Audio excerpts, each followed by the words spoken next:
Welcome back. In this lecture, we will cover the Bernoulli equations and its applications. Fluids have been an important source of energy throughout human history. Sailboats and sailing ships have been around for more than 5,000 years. A Greek engineer, Heron of Alexandria, has captured the power of wind using windmill that was part of one of the earliest examples of the musical instrument called organ. In this windmill would rotate, would pump air into this organ, so the organ would sound. Wind-driven prayer wheels. A prayer wheel is a cylindrical wheel on a spindle made of metal or wood. Traditionally, the mantra Om Mani Padme Hum is written in Nevari script of Nepal on the outside of the wheel. At the core of the cylinder is a live tree with mantras written on or wrapped around it. According to the Tibetan Buddhist tradition, spinning such a wheel will have much the same meritorious effect as reciting the prayer. Windmills used to drive the flour mills were quite common in Dutch and English countryside in 12th century. Modern day windmills are quite big. For example, this MHI Vestas has a rotor diameter of 164 meters compared to the height of Qutub Minar, which is only 71 meters. This is a self-contained power generator. The control box at the hub of the windmill is a passenger bus sized container which contains, among other things, a generator. It contains a yaw controlling device that orients the windmill such that it faces the wind. It also contains a device that adjusts the pitch of the blades so that the optimum power can be generated. This windmill, which is among the largest in the world, produces 9.5 megawatt at its peak power. Prayer wheels run by flowing water are quite common in northern India. There's a picture from Spiti Valley in Himachal where a prayer wheel is run by a stream of water. Water wheels have been used in Europe for the purposes of milling corn, for running hammers, etc. The various kinds of water wheels that date back to 1st century before Christ. The design of these wheels have been changing ever since. The modern hydroelectric power projects have water wheels at the core of them. One of the common design is the Pelton wheel, which was patented in USA in 1850. This is the picture of the Pelton wheel used in Hoover Dam in California. It uses buckets for generating the powers. When a jet of water plays on these buckets rotate. One such wheel can produce up to 2.5 megawatt of power. In both wind and hydraulic wheels, the mechanical energy of the flow is extracted as work done. And so, the first law of thermodynamics, dE by dt, is equal to Q dot minus W dot for a system is applicable. Here E represents the total energy of the system, which includes the mechanical energy there is kinetic and potential energies together, and the internal energy associated with the random motion of the molecules. If gravity is the only body force acting on the system, this specific energy, which is the total energy per unit mass, is given by V square by 2 plus Gz plus U. So, for a system, the capital E is the total energy, which is the integral of this E over the whole system, and Q dot represents the rate at which the heat is transferred to the system, and W dot is the rate at which the work is done by the system. Q dot is positive when it is transferred to the system. W dot is positive when it is done by the system. Let us consider a control volume, a device with one inlet and one outlet area. The total energy content of this is this specific energy times the mass integrated. The rate of change of total energy contained within this control volume is given by the Reynolds transport theorem as the local rate of change of energy contained within the system, that is the rate at which the energy accumulates within the system, plus the rate at which the energy leaves the control volume, minus the rate at which the energy enters. If rho A V is the mass rate at which the mass enters the system, then rho A V times E, evaluated inlet, is the energy that enters the system. Similarly, rho A V E at outlet is the energy rate at which the energy leaves the system.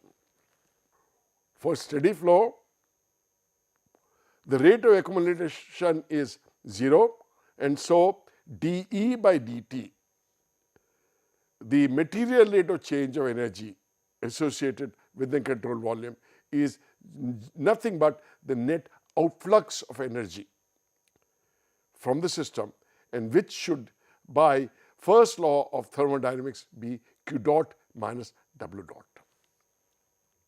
Q dot, the rate of heat transfer, is the diffusive heat transfer across the controlled surface, and this is because of heat conduction, which is due to the temperature difference at the controlled surface between the matter inside the controlled surface and the matter outside the controlled surface. In this presentation, we'll assume this is negligible. So dE by dt is nothing but minus W dot, the rate at which the work is done by the system. Net efflux of energy out of the system is nothing but minus W dot. Let's begin with a very simple situation. Let us consider a streamline within the flow. The flow is taking place along the streamlines. Let's mark 2 points, 1 and 2 on the streamlines. Let's take a control volume. And what do we take as a control volume? We assume a small steam tube with a narrow cross section running along the streamline. Since this is a steam tube, no matter crosses the surface. So if we take this as a control volume, the matter is entering only at the cross section 1 and leaving at cross section at 2. Let's make the following assumptions. Obviously, point 1 and 2 are on the same streamline. We assume the flow to be steady. We assume the flow to be incompressible. That is, we assume the density to be constant. We also assume the flow to be inviscid. No shear stresses, no viscous action. Also, let us assume there is no thermal action within the fluid. That is, no heat generation within the fluid, no heat transfer, and consequently no change in temperature of the fluid. If there is no change in temperature, the value of U, the internal energy, remains unchanged between point 1 and point 2.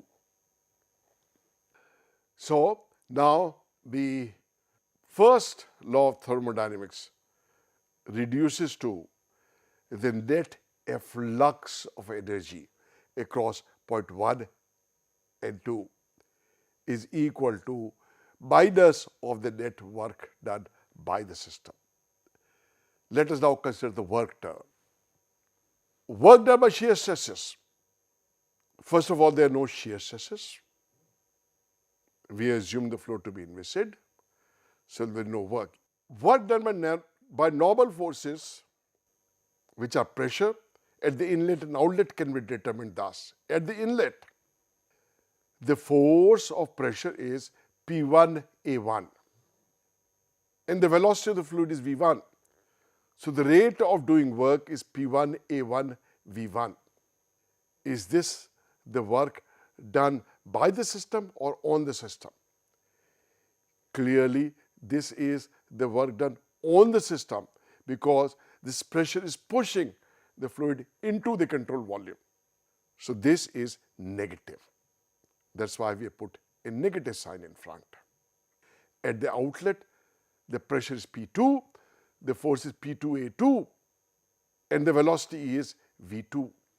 So the work done by pressure forces at the outlet is P2A2 V2. This is positive since it is the work done by the system on the surroundings.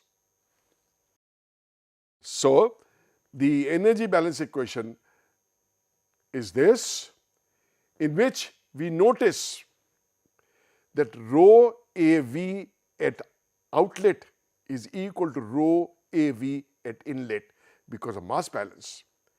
And let's write this as dm dot, the rate of mass throughput through the system.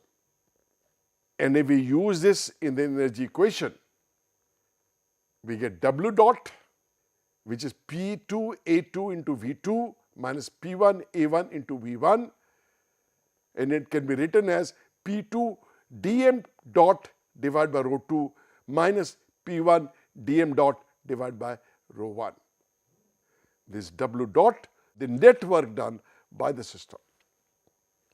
And using this in the energy equation, the specific energy E2 at the outlet times dm dot, the rate of mass throughput, minus E1 times dm dot is equal to P2 dm dot by rho 2 minus P1 dm dot by rho 1. We can cancel out dm dot throughout, and for E is equal to V square by 2 plus Gz plus U. This gives V square by 2 plus Gz plus U plus P by rho has the same value at the outlet as at the inlet. Further, since we assumed that U does not change, there is no change in temperature of the fluid, this equation can be reduced to V square by 2 plus Gz plus P by rho at the outlet is the same as at the inlet. This is known as Bernoulli equation after the scientist who discovered it. This is a very useful equation and used extensively in fluid mechanics.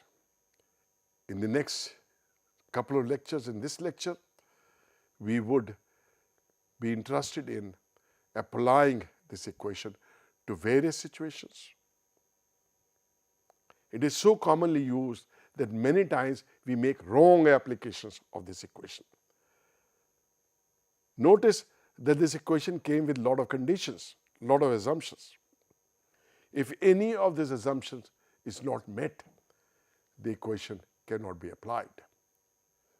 To reiterate, the energy V square by 2 plus Gz plus P by rho per unit mass is the same as outlet and inlet of a controlled volume if the 2 points are on the same strip line, the flow is steady, the flow is incompressible, the flow is inviscid, and that there is no thermal action within the fluid, no heat generation and no heat transfer. Notice that we have not used the condition of incompressible flow explicitly in this derivation, but this comes in indirectly, because if U, the internal energy, is not changing and the flow is inviscid, then there cannot be any change in density if there is no heat transfer. So, once again, V square by 2 plus Gz plus P by rho is a constant along the streamline if the flow is steady, the flow is incompressible, the flow is inviscid. There is no energy extraction or energy supplying device in the system between points 1 and 2. We had not stated this earlier, but this goes without saying, and that there is no thermal action within the fluid. We had introduced the concept of pressure heads earlier when we were discussing fluid statics.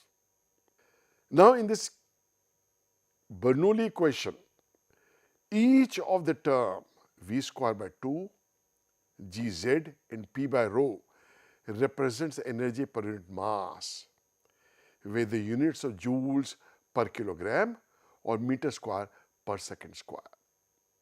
If we divide across by g, the acceleration due to gravity, we get V square by 2g plus z plus P by rho g. Now, each term has a unit of meter, dimension of length, and each term represents energy per unit weight of the fluid. The units are joules per Newton or simply meter. Each of them is termed as a head. V square by 2g is the velocity head, z is the elevation head, and P by rho g, as we discussed in fluid statics, is the pressure head. Z plus P by rho g, that is the elevation head plus pressure head, is also given the name piezometric head, and that together with V square by 2g is the total energy head. Using head as a unit of energy is very common in the practice of civil engineering. Let's talk of a piezometric head a little bit more. Suppose there is a tube through which a fluid is flowing, as shown. At the point marked with a black dot, the column in a vertical tube connecting with this flow is the pressure head, is the height to which the fluid would rise. This tube is called a piezometer, and if h is this height, h clearly is P by rho g, the pressure head. The height of that point above an arbitrary datum, z, is the elevation head, and the sum of the two is the piezometric head. Let's now apply Bernoulli equation to a very simple situation. Consider a tank in which a liquid is present to height h. There is a free surface of the liquid at height h. exposed to atmospheric pressure. So the gauge pressure at the free surface is 0. There is an orifice in the tank at Z is equal to 0. That is at the bottom of the tank of area A. What is the rate at which the fluid issues from this orifice? We may apply Bernoulli equation, but for Bernoulli equation we need 2 points along a streamline. There must be a streamline running something like this, a point 1 on the surface to a point 2 at the orifice. It may not take exactly this path, but a similar path between point 1 on the surface, anywhere on the surface, and a point 2 at the orifice. Now, let's apply Bernoulli equation. Let's look at the conditions required. The 2 points should be on the same streamline, which they are. We have chosen them to be on the same streamline. The flow is steady. It really is not steady. As the fluid flows out of the orifice, the level at point 1 would drop. But if the orifice is much smaller than the cross-sectional area of the tank, the rate at which the level drop would be very small compared to the flow velocity.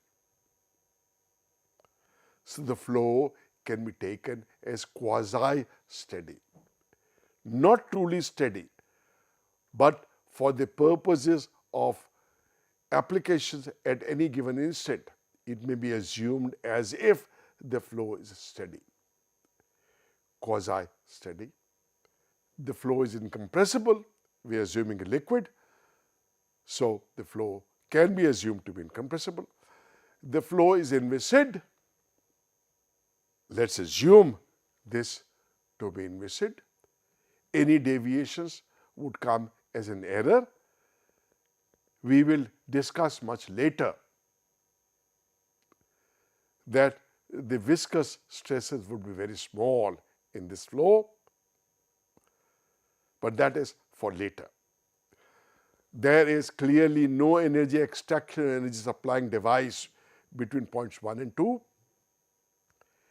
and there is no thermal action within the fluid. No heat generation and no heat transfer. So, the conditions required for application of Bernoulli equations seem to be satisfied. And so, total energy at the outlet must be the total energy at the inlet per unit mass. Let us consider the value of these. V1 square by 2G is equal to 0 approximately. We have said this before. The level is decreasing at very slow rate, at negligible rate. P1 is P atmosphere. Z1 is H. P2, the pressure at the orifice, is again atmospheric, and Z2 is 0. We have to find out V2, and simple application gives you V2 is equal to under root 2GH as we plug in the above value. This was an expression obtained by Torricelli, an Italian scientist.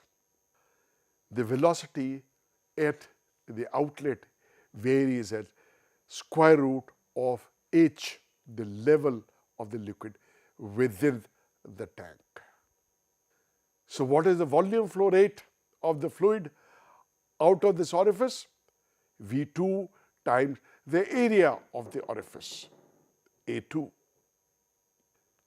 This picture shows a jar with orifices at various heights. At the topmost orifice, the jet is the weakest. At the bottommost, it is the strongest. Let us now extend this a little further. Let's assume that the jet that issues out of point 2 falls down, and we can show easily that this would follow a parabolic path and falls down through a distance h, a lowercase h, up to point 3. Can we find out what is the velocity at point 3 and what is the area of the jet at point 3? Clearly, all the conditions would still be met, and we can apply Bernoulli equations between point 1 and 3 directly. And if we apply, V3 would come out to be under root twice g into capital H plus h. The velocity would increase as the jet falls down. But the cross section of this jet would decrease. Why would it decrease? Because of the mass balance. The mass flow rate through section 2 must be same as mass flow rate through section 3. And since velocity at 3 is more than velocity at 2, the area at 3 should be less than the area at 2. Let's consider another extension of this problem. Let's attach a tube to the orifice of the same area A2, and this extends up to point 3. Now the flow takes place within the tube from 2 to 3. And so, if we apply the equation directly between point 1 and 3, we'll get the same velocity 3 as before, as in the last slide. V3 is equal to under the root 2g into capital H plus lowercase h. But now the area is larger. Area has not decreased. The velocity here is V3, and the area would be same as A2 because we have used a tube. The tube is full. So this is the way you can increase the flow rate from the tank. Attach a tube and bring it down to a lower level.